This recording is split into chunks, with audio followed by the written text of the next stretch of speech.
खासदार प्रणिती शिंदे यांच्याकडून सोलापूर शहरातील नालेसफाई आणि पावसामुळे घरात पाणी शिरलेल्या परिसराची पाहणी केली आणि महानगरपालिका प्रशासनाला तात्काळ उपाययोजना करण्याची सूचना केल्या। गेल्या 4-5 दिवसापासून पडत असलेल्या सततच्या पावसामुळे आणि नालेसफाई अर्धवट झाल्यामुळे शहरातील अनेक नागरिकांच्या व रहिवाशांच्या घराघरामध्ये पाणी शिरून नागरिकांची अहोरात्र बेहाल होत असल्याने यांची गांभीर्याने दखल घेऊन खासदार प्रणिती शिंदे यांनी शहरातील मोदी नाला, पटवर्धन चाळ नाला, कारंबा नाला, कुंभारवेस नाला व इत्यादी भागात असलेल्या नालेसफाईची आणि मोदी जगजीवन राम झोपडपट्टी, बेरू वस्ती, पटवर्धन चाळ, 2 नंबर झोपडपट्टी, निराळे वस्ती आदी भागातील घरात पाणी शिरलेल्या परिसराची पाहणी केली आणि सोलापूर महानगरपालिका अधिकाऱ्यांनी तात्काळ नालेसफाई, ड्रेनेज दुरुस्ती, पावसाळी पाण्याचा निचरा करण्यासाठी तात्काळ काम करून करण्याची सूचना केली। यावेळी चेतन नरोटे, अतिरिक्त आयुक्त संदीप कारंजे, संजय एमगडी,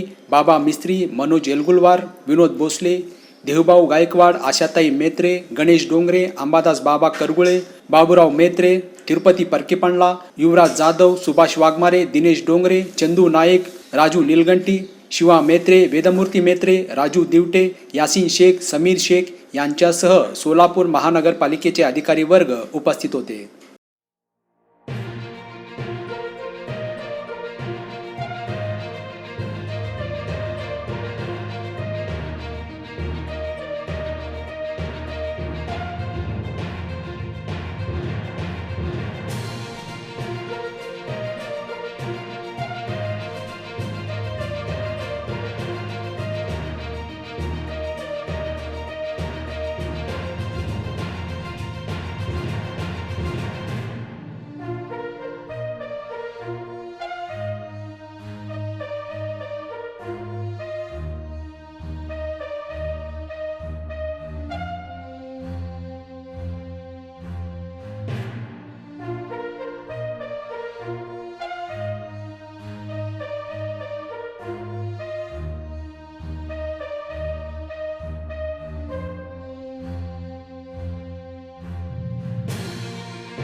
SB न्यूज चॅनलला लाईक करा, शेअर करा, सबस्क्राईब करा।